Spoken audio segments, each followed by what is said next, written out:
आपके अपने YouTube channel में अगर आप कक्षा 10th के छात्र हैं तो इस वीडियो को आपको कंप्लीट देखना है। और आज के इस वीडियो में मैं आपको कक्षा 10 विज्ञान का जो चैप्टर नंबर 1 है हमारा रासायनिक अभिक्रिया एवं समीकरण यानी केमिकल रिएक्शन एंड इक्वेशन, तो इस चैप्टर का जो नोट्स वाला वीडियो है वो आपके ऑलरेडी अपलोड हो चुका है, वो आप देख सकते हैं। उस वीडियो का लिंक आपको डिस्क्रिप्शन में मिल जाएगा। और आज के इस वीडियो में चैप्टर नंबर 1 हमारा जो रासायनिक अभिक्रिया और समीकरण है, तो उस चैप्टर के जो कंप्लीट क्वेश्चन आंसर है वो इस वीडियो में मैं आपको बताने वाला हूं। यानी पाठ्य पुस्तक के जो प्रश्न हैं और विद में उनके जो आंसर है वो भी इस वीडियो के अंदर बताने वाला हूं, तो वीडियो को आपको अंत तक देखना है। तो इसमें आप देख सकते हैं पहला प्रश्न है आपके, वायु में जलाने से पहले मैग्नीशियम रिबन को साफ क्यों किया जाता है। तो इसका आंसर आप देख सकते हैं, साथ साथ में आप इनका आंसर लिख भी सकते हैं। और सेकंड जो प्रश्न है वो है हमारा, निम्नलिखित रासायनिक अभिक्रियाओं के लिए संतुलित समीकरण लिखिए। तो इसमें टोटल आपको 3 क्वेश्चन दे रखे हैं। पहला हाइड्रोजन प्लस क्लोरीन और हाइड्रोजन क्लोराइड, तो इस प्रकार आप इसका आंसर भी देख सकते हैं कि H2 प्लस Cl2, उसके बाद में तीर का निशान है 2HCl। इसी प्रकार से आपको दूसरा और तीसरे का भी आंसर दे रखा है। और तीसरा प्रश्न है आपके, निम्नलिखित अभिक्रियाओं के लिए उनकी अवस्था के संकेतों के साथ संतुलित रासायनिक समीकरण लिखिए। तो ये क्वेश्चन है, इसमें टोटल 2 क्वेश्चन हैं और इन दोनों क्वेश्चंस के आंसर भी आप देख सकते हैं और साथ में आपको लिख भी लेना है इन क्वेश्चंस को। उसके बाद में प्रश्न नंबर 1 आपके, किसी जो प्रश्न संख्या 11 पर है आपके, किसी पदार्थ अक्स के विलयन का उपयोग सफ़ेदी करने के लिए किया जाता है। तो उस पदार्थ का नाम और उसका सूत्र लिखना है। और जो ऊपर 1 में लिखे गए यानी जो फर्स्ट में लिखे गए पदार्थ अक्स की आपको जल के साथ अभिक्रिया भी करनी है, तो इसका आंसर देख सकते हैं। उसके बाद में दूसरा है आपके, क्रियाकलाप जो 1.7 दे रखा आपकी बुक में, उसमें एक प्रणाली में एकत्रित गैस की मात्रा दूसरी से दोगुनी क्यों है, उस गैस का नाम आपको बताना है।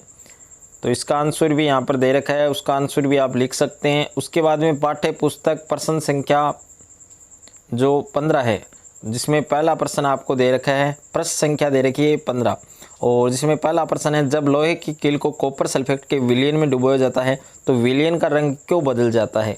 तो इसका आंसर दे रखा है, आप देख सकते हैं। उसके बाद में नेक्स्ट क्वेश्चन है आपके, क्रियाकलाप 1.10 से भिन्न द्विविस्थापन अभिक्रिया का एक उदाहरण देना है। तो द्विविस्थापन अभिक्रिया का एग्जाम्पल है जो इम्पोर्टेंट भी आपके एग्जाम में आ सकता है। उसके बाद में तीसरा क्वेश्चन दे रखा है, निम्न अभिक्रियाओं में उपचयित तथा अपचयित पदार्थों की पहचान कीजिए। तो इसमें 2 रासायनिक समीकरण दे रखे हैं और ये क्वेश्चन आपके राजस्थान बोर्ड 2015 के एग्जाम में भी आ चुका है। तो इस क्वेश्चन को कंप्लीट आपको अच्छे से तैयार करना है। उसके बाद में नेक्स्ट जो है आपके पाठ्य पुस्तक के अभ्यास प्रश्न, ये आपके अभ्यास प्रश्न है और साथ में इनके आंसर भी हैं। जिसमें पहला क्वेश्चन है कि नीचे दी गई अभिक्रियाओं के संबंध में कौन सा कथन असत्य है। तो इसमें 4 ऑप्शन दे रखे हैं, तो ऑप्शन नंबर ए आपका राइट होगा। और इसका रीजन भी दे रखा है कि उपरोक्त अभिक्रिया की विपरीत अभिक्रिया में, अर्थात इसमें Pb का यानी जो लेड है उसका ऑक्सीकरण हुआ है और CO2 का चयन हो रहा है यहाँ पर। तो इस प्रकार से इसका रीजन भी दे रखा है। 400 400 400, जी हाँ, याद कर लीजिए व्हाट्सअप नंबर, क्योंकि अब आपका मैथ्स, फिजिक्स, केमिस्ट्री, बायोलॉजी का सवाल हो, आपके हर क्वेश्चन हर डाउट का मिलेगा तुरंत सॉल्यूशन, वो भी सीधा आपके व्हाट्सअप पर। बस अपने फोन में डाउटनेट का 8 400 400 400 व्हाट्सअप नंबर सेव कर लीजिए और चैट ओपन कीजिए। फिर जो भी आपका डाउट है उस सवाल की फोटो खींचिए और उसे क्रॉप कीजिए और 5 सेकेंड में उस क्वेश्चन का वीडियो सोल्यूशन आपको मिल जाएगा। क्लास 6 से 12 IIT, JEE, NEET, CBSE board और सभी स्टेट बोर्ड के बच्चों के लिए। तो देर किस बात की, अभी जाइए और 8 400 400 400 पर अपना सवाल व्हाट्सएप कीजिए और अपने सभी डाउट को आउट कीजिए। लिंक डिस्क्रिप्शन है। ये आपके सेकंड क्वेश्चन है जिसमें विस्थापन अभिक्रिया है। और तीसरा प्रश्न है, लोह चूर्ण पर तनु हाइड्रोक्लोरिक अम्ल डालने से क्या होता है। सही उत्तर पर आपको निशान लगाना है। तो इसमें भी आपको 4 ऑप्शन दे रखे हैं, हाइड्रोजन गैस तथा आयरन क्लोराइड बनता है। बी ऑप्शन में आपके क्लोरीन गैस और आयरन हाइड्रोक्साइड बनता है। और सी ऑप्शन में कोई अभिक्रिया नहीं होती है। और डी ऑप्शन में आपको आयरन लवण तथा जल बनता है। तो इसमें ए ऑप्शन आपका राइट होगा कि हाइड्रोजन गैस और आयरन क्लोराइड बनता है। और अभिक्रिया भी यहाँ पर दे रखी है कि Fe+2HCl, तीर का निशान FeCl2+H2।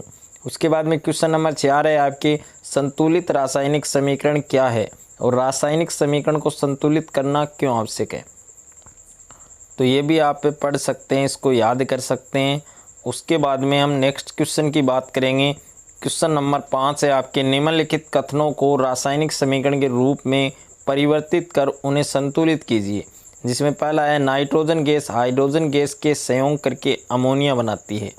और दूसरा है, हाइड्रोजन सल्फाइड गैस को वायु में दहन होने पर जल और सल्फर डाइऑक्साइड बनता है। तीसरा है आपके, एल्यूमिनियम सल्फेट के साथ अभिक्रिया कर बेरियम क्लोराइड, एल्यूमिनियम क्लोराइड और बेरियम सल्फेट का अवक्षेप देता है। और 4 नंबर है आपके डी ऑप्शन में कि पोटेशियम धातु जल के साथ अभिक्रिया करके पोटेशियम हाइड्रोक्साइड और हाइड्रोजन गैस देती है। तो इसका आंसर आप देख सकते हैं, चारों क्वेश्चंस के आपको यहाँ पर आंसर देखने को मिल जाएंगे। तो कंप्लीट आप इस प्रकार से आप अपनी तैयारी है वो कर सकते हैं। साथ साथ में आप इन आंसर को ज़रूर लिखिएगा। ओके, उसके बाद में जो नेक्स्ट क्वेश्चन है उसके बारे में भी हम डिस्कस करने वाले हैं। ये आपके सी वाला है, किस प्रकार से आपकी अभिक्रिया हुई है। तो रीजन सहित है, यहाँ पर कारण भी दे रखा है। तो ये आपके 4 नंबर है। चरण 6 है आपके। तो इस प्रकार से आप इनको याद कर सकते हैं, इनको पढ़ सकते हैं। उसके बाद में नेक्स्ट क्वेश्चन है, निम्नलिखित रासायनिक समीकरणों को संतुलित कीजिए। तो यहाँ पर भी आपको 4 रासायनिक समीकरण दे रखे हैं। इन चारों रासायनिक समीकरणों को संतुलित करना है और इनके आंसर भी आप यहाँ पर देख सकते हैं, आंसर भी आपको मिल जाएंगे और व्याख्या सहित इनके आंसर हैं। उसके बाद में 7वां प्रश्न है कि निम्न अभिक्रियाओं के लिए संतुलित रासायनिक समीकरण लिखिए। तो यहाँ भी आपको 4 रासायनिक समीकरण दे रखे हैं और इनको आपको संतुलित करना है। 8वां प्रश्न है, निम्न अभिक्रियाओं के लिए संतुलित रासायनिक समीकरण लिखिए और प्रत्येक अभिक्रिया का प्रकार भी बताइए कि कौन से में कौन सी अभिक्रिया होगी। तो यहाँ पर भी 4 क्वेश्चन हैं आपके, और जिसमें पहला संतुलित किया हुआ समीकरण है और इसमें द्विविस्थापन अभिक्रिया होगी। दूसरे में आपके वियोजन या अपघटन अभिक्रिया है, और तीसरे में आपके संयोजन अभिक्रिया है, और चौथे में आपकी विस्थापन अभिक्रिया है। उसके बाद में प्रश्न नंबर 9 है आपके, जो इम्पोर्टेंट है आपके बोर्ड एग्जाम के लिए, उष्माक्षेपी तथा उष्माशोषी अभिक्रियाओं का क्या अर्थ है। यानी आपको उष्माक्षेपी और उष्माशोषी अभिक्रिया की परिभाषा लिखनी है और इनके एग्जाम्पल आपको देने हैं। तो उष्माक्षेपी अभिक्रिया की परिभाषा आप देख सकते हैं कि वे अभिक्रियाएं जिनमें उष्मा उत्पन्न होती है, और इसके एग्जाम्पल भी दे रखे हैं। उसके बाद में उष्माशोषी है जिसमें उष्मा का अवशोषण होता है, और इसका एग्जाम्पल भी दे रखा है। और प्रश्न नंबर 10 है आपके, शोषण को उष्माक्षेपी अभिक्रिया क्यों कहते हैं, इसका वर्णन करना है। तो इसका आंसर भी आपको यहाँ पर मिल जाएगा।